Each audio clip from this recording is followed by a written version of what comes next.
आज कोने कोने से आए हुए मेरे सभी युवा साथियों, आप सब लोगों को मेरा नमस्कार, सबको मेरा प्रणाम।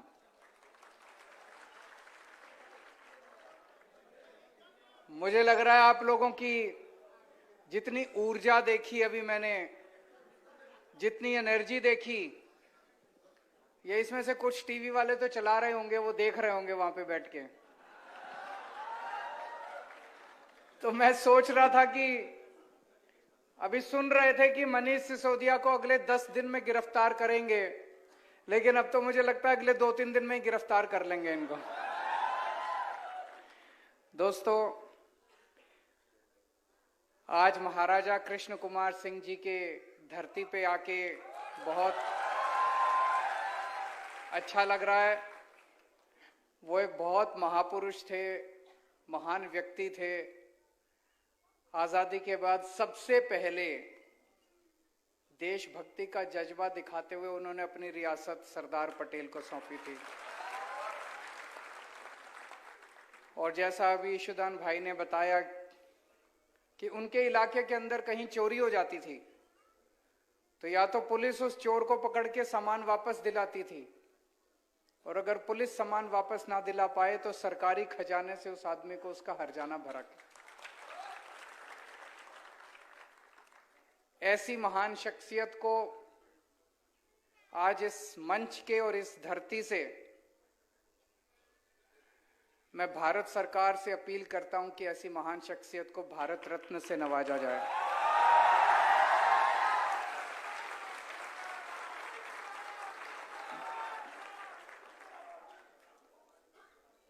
आप सबको मंजूर है? दोनों हाथ ऊपर करके आप अपनी मंजूरी दिखाएं। दोस्तों, मुझे बेहद खुशी है, आज मैं अपने साथ देश की नहीं दुनिया के सबसे अच्छे शिक्षा मंत्री को लेकर आया हूं, मनीष सिसोदिया जी। इन्होंने दिल्ली के स्कूल शानदार कर दिए, दिल्ली के सरकारी स्कूल। पहले दिल्ली के सरकारी स्कूलों का भी बहुत बुरा हाल था। अभी एक व्यक्ति ने प्रश्न पूछा था कि एजुकेशन सिस्टम कैसे ठीक करेंगे। दिल्ली के सरकारी स्कूलों का जब 2015 में हमारी सरकार बनी, इतना बुरा हाल था। दीवारें टूटी पड़ी थी, छत टूटी पड़ी थी, छत पे से पानी गिरता था, बच्चों के पास डेस्क नहीं थे, टीचर आते नहीं थे, पीने को पानी नहीं था, टॉयलेट इतने गंदे थे, पढ़ाई के नाम पे कुछ भी नहीं था, रिजल्ट बहुत खराब आते थे। 5 साल के बाद आज आप जाके देख लीजिए, दिल्ली के सरकारी स्कूल इतने शानदार बन गए, इतने शानदार बन गए। मैं खुला निमंत्रण देता हूं आप सब लोगों को, आप में से कोई भी जाइए, दिल्ली के किसी भी सरकारी स्कूल के अंदर चले जाइए आप। अभी कई पत्रकार गुजरात से गए थे, करीब 30-40 पत्रकार गुजरात से गए थे, वो खूब घूम के आए, बहुत अच्छा लगा उन्हें। आप भी जाइए, और अगर जा नहीं सकते तो आप दिल्ली में किसी को फोन करके पूछ लीजिए, इतने शानदार सरकारी स्कूल बन गए। प्राइवेट स्कूल वालों ने पहले गुंडागर्दी मचा रखी थी, जब मर्जी फीस बढ़ा देते थे, लोग बड़े दुखी थे। पिछले 7 साल से किसी भी प्राइवेट स्कूल वाले को नाजायज फीस नहीं बढ़ाने दी हम लोगों ने। ऑर्डर पास कर दिए, जितने प्राइवेट स्कूल थे सबका ऑडिट करवाया हमने, चार्टर्ड अकाउंटेंट से ऑडिट करवाया। और जब ऑडिट के नतीजे आए तो पता चला किसी प्राइवेट स्कूल ने 30 करोड़ की एफडी करा रखी है बैंक में, 40 करोड़ की एफडी करा रखी है। हमने ऑर्डर किया, एफडी तुड़वाई और बच्चों के पैसे वापस कराए। पहली बार भारत में हुआ होगा, भारत में पहली बार हुआ होगा कि प्राइवेट स्कूल वालों ने बच्चों के पेरेंट्स को उनके अकाउंट में पैसे वापस करे। ऐसा कभी नहीं हुआ। और 2-2 साल पुरानी फीस वापस करी, 3-3 साल पुरानी फीस वापस करी। ऐसे शख्स की फोटो, अमेरिका तो दुनिया का सबसे ताकतवर देश है। अमेरिका के सबसे बड़े अखबार न्यूयॉर्क टाइम्स के फ्रंट पेज पे इनकी फोटो छपी। दिल्ली के सरकारी स्कूल के बच्चों की फोटो छपी न्यूयॉर्क टाइम्स में फ्रंट पेज पे, दिल्ली के सरकारी, इनकी मनीष सिसोदिया की फोटो छपी। तो इनके नेता ने इनको बुलाया, क्या ये सिसोदिया की फोटो कैसे छप गई, हमारी क्यों नहीं छपी? तो उन्होंने कहा सर इन्होंने पैसे खिलाए थे उनको। तो बोले 10 गुना पैसे दे दो उनको, हमारी छपवाओ। तो उन्होंने न्यूयॉर्क टाइम्स को फोन किया, बोले $1 मिलियन देंगे, हमारे नेता की फोटो छापो। बोले नहीं छापेंगे।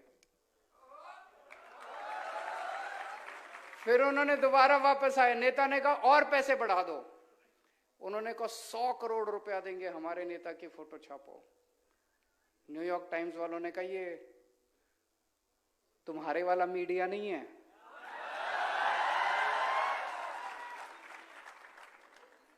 हम बिकते नहीं हैं, हम पैसों में नहीं बिकते। उन्होंने ही नहीं छापी। इन लोगों को लगता है कि दुनिया में सब कुछ बिकता है। दुनिया में सब कुछ बिकता नहीं है, बहुत सारी चीजें ईमानदारी से भी चलती हैं। आज मनीष सिसोदिया की और दिल्ली के सरकारी स्कूलों के बच्चों की जो न्यूयॉर्क टाइम्स के फ्रंट पेज पे फोटो छपी है, उसके लिए इन्होंने चप्पलें घिसी हैं अपनी। रोज सवेरे 6 बजे उठ के, पिछले 7 साल से मैं जानता हूं मनीष सिसोदिया रोज सवेरे 6 बजे उठ के सरकारी स्कूलों का दौरा करने निकलते हैं। मैं आपसे पूछना चाहता हूं, 75 साल के भारत के, आजाद भारत के इतिहास में एक भी शिक्षा मंत्री बता दो जो रोज सवेरे 7 बजे उठ के, 6 बजे उठ के सरकारी स्कूलों का दौरा करने निकलता है।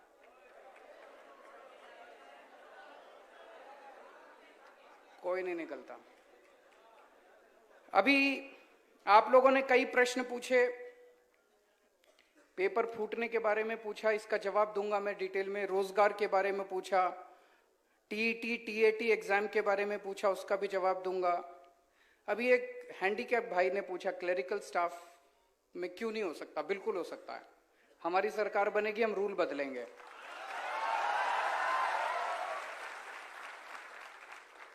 और जो आपने उसको हाय दिया, आप हमें आशीर्वाद दीजिएगा।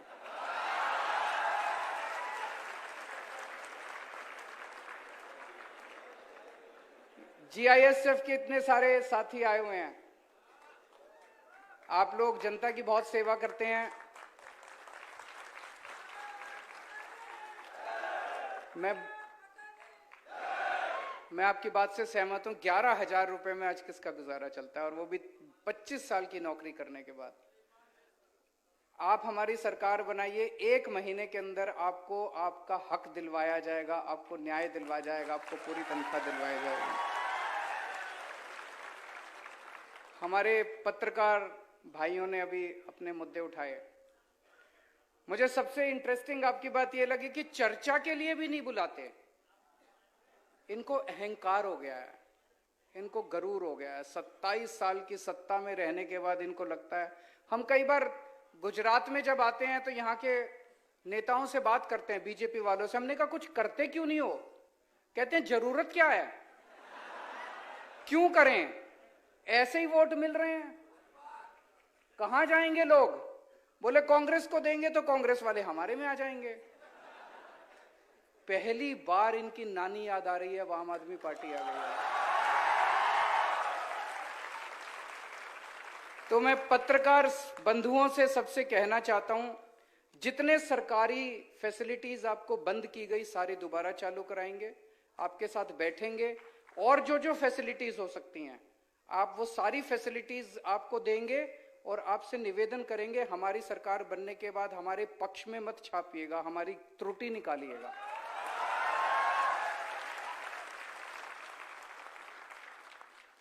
अब सीधा मुद्दे पे आता हूं, मैं पॉलिटिकल बात नहीं करूंगा। 2018 में तलाटी का पेपर हुआ, 1800 पोस्ट थी, 32 लाख लोगों ने अप्लाई किया। आज तक वो पेपर नहीं करा इन लोगों ने, पेपर कराया ही नहीं इन लोगों ने। अभी 2022 में दोबारा एप्लीकेशन फॉर्म मंगाए, लेकिन इन्होंने पेपर नहीं कराया। जो सरकार 5 साल में पेपर नहीं करा सकती, वो सरकार कैसे चलाएंगे? उनसे सरकार, उनके बस की बात नहीं है।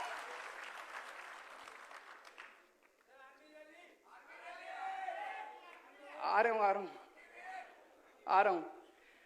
तो आज मैं आपको आश्वासन देता हूं, दिसंबर में आम आदमी पार्टी की सरकार बनेगी, फरवरी में तलाटी का पेपर होगा।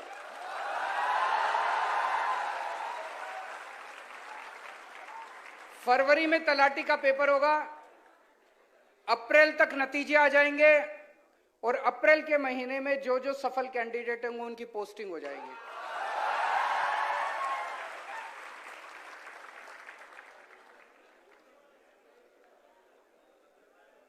एक जो सब लोग जिस मुद्दे से दुखी हैं कि पेपर बहुत फूटते हैं, इतने पूरे देश में दिवाली पे पटाखे नहीं फूटते जितने गुजरात में पेपर फूटते हैं। मैं अभी लिस्ट पढ़ रहा था, 2014 में चीफ ऑफिसर का पेपर फूटा, 2015 में तलाटी का पेपर फूटा, 2016 में जिला पंचायत तलाटी का पेपर फूटा, 2017 में 12वीं का बायोलॉजी का पेपर फूटा, 2017 में जीटीयू का सिविल इंजीनियरिंग का पेपर फूटा, 2018 में टेट का पेपर फूटा, 2018 में मुख्य सेवी का पेपर फूटा, 2018 में नायब चिटनीश का पेपर फूटा, 2018 में लोक रक्षक का पेपर फूटा, 2018 में बिन सचिवालय क्लर्क का पेपर फूटा, 2018 में बीएड का पेपर फूटा, 2021 में हेड क्लर्क का पेपर फूटा, 2021 में सौराष्ट्र यूनिवर्सिटी इकोनॉमिक्स का पेपर फूटा, 2022 में वन रक्षक का पेपर फूटा, 2022 में पीजीवीसीएल जूनियर असिस्टेंट का पेपर फूटा, 2022 में 7वीं क्लास का पेपर फूटा, साउथ गुजरात यूनिवर्सिटी पेपर फूटा, 2022 में 10वीं का हिंदी का पेपर फूटा। इनको शर्म नहीं आती?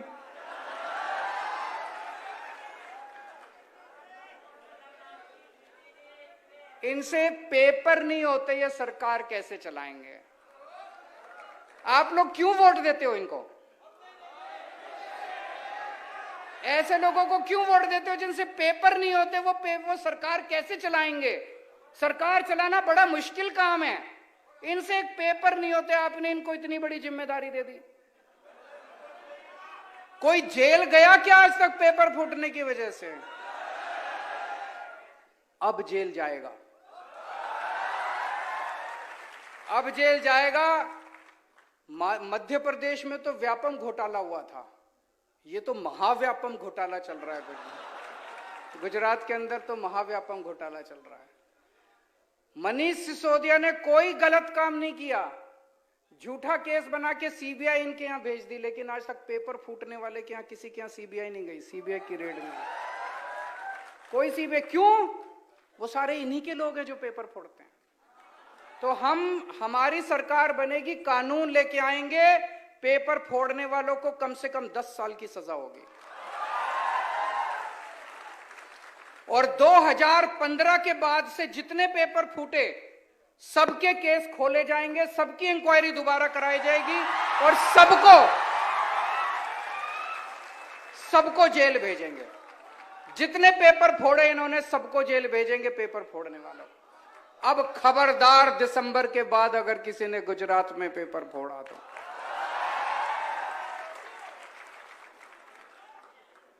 दोस्तों, अभी तक सुनते हैं रिश्वत से, एक भी बहुत बड़े नेता इनके कहते हैं सरकारी नौकरी केवल पार्टी के लोगों को पहले मिलेगी। बोला ना एक इनके ने, तुम्हारे पिताजी की है सरकारी नौकरी? सरकारी नौकरी किसी पार्टी की नौकरी नहीं है, गुजरात के बच्चों की नौकरी है, गुजरात के युवाओं की नौकरी है।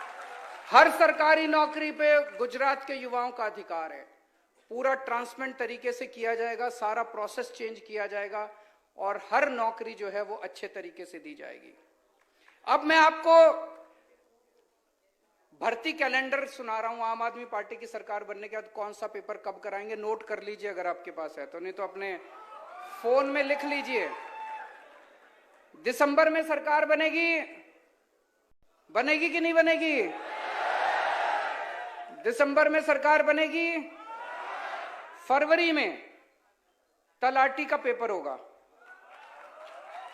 अप्रैल में नतीजे आने के बाद सबकी पोस्टिंग हो जाएगी। मई में वहां पे 2-3 हमारी बहनों ने टेट के बारे में बात की। मई में टेट 1 और टेट 2 की परीक्षा करवाई जाएगी,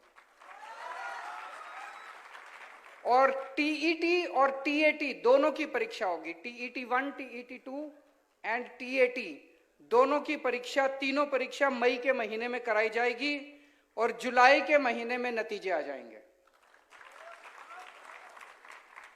जुलाई में जितने टीचर काम कर रहे हैं, जितने कर्मचारी काम कर रहे हैं, उनको एक मौका दिया जाएगा कि आप लोग बताइए कि आपको किस जिले में पोस्टिंग करवानी है अपनी।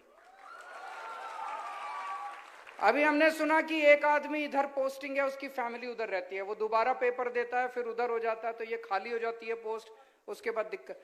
तो जुलाई के महीने में सबको मौका दिया जाएगा, सारे कर्मचारियों को, आप अपनी मनपसंद की डिस्ट्रिक्ट में चले जाइए।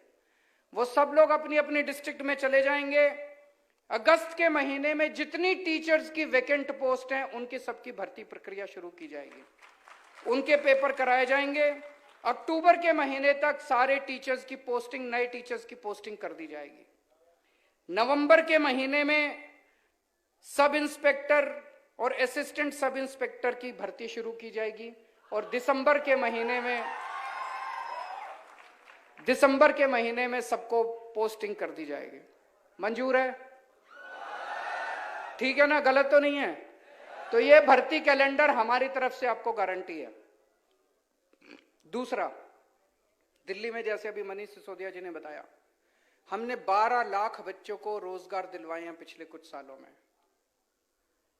तरह तरह के तरीके से, अलग अलग तरीके से पोर्टल खोला, जॉब फेयर लगाए, जॉब मेला लगाया, रोजगार के लिए हमने काफी काम किया, सरकारी नौकरियां निकाली, प्राइवेट नौकरियां निकाली, 12 लाख बच्चों को रोजगार दिलाया।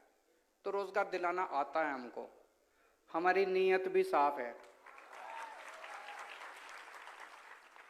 तो मैं गारंटी देता हूं, गुजरात के हर युवा को हम 5 साल के अंदर रोजगार दिलाने की कोशिश करेंगे, 5 साल के अंदर हर युवा को। लेकिन जब तक रोजगार नहीं मिल जाता, तब तक बेरोजगार युवा को 3,000 रुपए हर महीने बेरोजगारी भत्ता दिया जाएगा। कल मैं किसी से बात कर रहा था, वो कह रहा था पैसा कहां से आएगा। फिर मैंने उसको 2 आर्टिकल दिखाए। मैंने कहा देखो, ये 2 स्कैम बंद हो गए तो बेरोजगारी भत्ते का सारा पैसा आ जाएगा। इतना लूट मचा रखी है इन्होंने, इतनी लूट मचा रखी है इन्होंने, पैसे की कमी नहीं है, चिंता मत करना।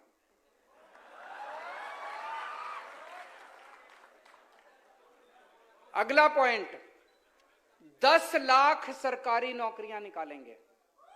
10 लाख। ये हो सकता है क्या? बिल्कुल हो सकता है। हमने पूरी प्लानिंग की है, हवा में बात नहीं कर रहे। और युवराज जी आपको पूरा डिटेल में बताएंगे, इन्होंने वीडियो भी जारी किया, शायद युवराज ने, सम्राट भाई ने भी जारी किया, पूरा डिटेल में आपको बताएंगे कि 10 लाख सरकारी नौकरियां कहां कहां से आएंगी। 10 लाख सरकारी नौकरियां निकालेंगे। पेपर फूटने के खिलाफ जो मैंने अभी बताया, कानून लेके आएंगे। जितनी पोस्टें, जितनी वैकेंसीज निकलती हैं और उनकी भर्ती होती है, हर एक में वेटिंग लिस्ट निकाली जाएगी, ताकि जितने लोग ना ज्वाइन करें उनको उसके ऊपर किया जा सके। 1 साल के लिए वेटिंग लिस्ट चालू रहेगी। पहले बड़े पदों के ऊपर भर्तियां की जाएंगी, उसके बाद छोटे पदों के ऊपर भर्तियां की जाएंगी, ताकि वैकेंसीज ना रह सके। और सरकारी भर्ती की परीक्षा देने के लिए जितने बच्चे जाते हैं, 32 लाख बच्चे एक परीक्षा देने के लिए गए थे। जब वो बच्चे परीक्षा देने के लिए जाते हैं, उस दिन उनका बस का आने और जाने का किराया फ्री होगा।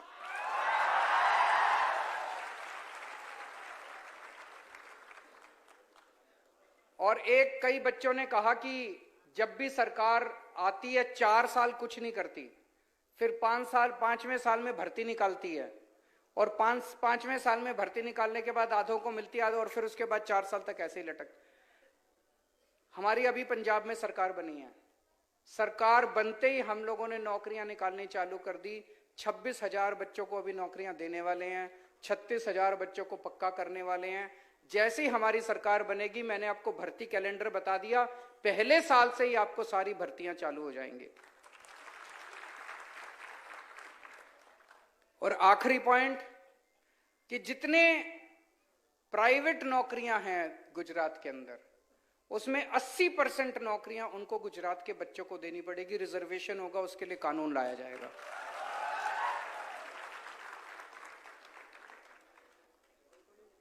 आपसे पूछना चाहता हूं, मैं आज दिल्ली का सीएम गुजरात के युवाओं से बात करने के लिए आया। कभी गुजरात के सीएम ने गुजरात के बच्चों से ऐसे आमने सामने बैठ के बात की क्या? मैं उनसे निवेदन करता हूं, अब 3 महीने रह गए, इन 3 महीनों में एक बार तो चर्चा कर लीजिए अपने बच्चों के साथ। एक बार तो अपने बच्चों के साथ चर्चा कर लीजिए। और ये इन लोगों ने मीडिया को खूब डरा रखा है। मीडिया वाले लोग बहुत अच्छे हैं। मीडिया को इन्होंने खूब डरा रखा है। सारे मीडिया को उन्होंने ऑर्डर जारी किया हुआ है कि किसी भी डिस्कशन में आम आदमी पार्टी वालों को नहीं बुलाना। अखबारों को कहा हुआ है कि आम आदमी पार्टी की खबर नहीं छपनी चाहिए। तो मैं आज गुजरात के युवाओं को अपील करना चाहता हूं, अपने अपने सोशल मीडिया को उठा लेना और ये वाला चुनाव सोशल मीडिया के ऊपर लड़ेंगे। सारे युवा आज ही जितना हो सकता है फेसबुक के ऊपर, ट्विटर के ऊपर, इंस्टाग्राम के ऊपर, लिंक्डइन के ऊपर, जितना हो सकता है हर एक के ऊपर आप डालो कि इस बार सब लोग आम आदमी पार्टी को वोट दो। जैसे हम लोगों ने दिल्ली बदली, फिर पंजाब बदल रहे हैं, आप सबके साथ मिलकर गुजरात को भी बदलेंगे, नया गुजरात बनाएंगे। जो मेरे को लग रहा है गुजरात एक बड़ा बदलाव मांग रहा है। 27 साल में इन लोगों से तंग आ गया गुजरात एक बड़ा बदलाव की तरफ जा रहा है। हम सब मिलके अब एक नया गुजरात बनाएंगे। भारत माता की।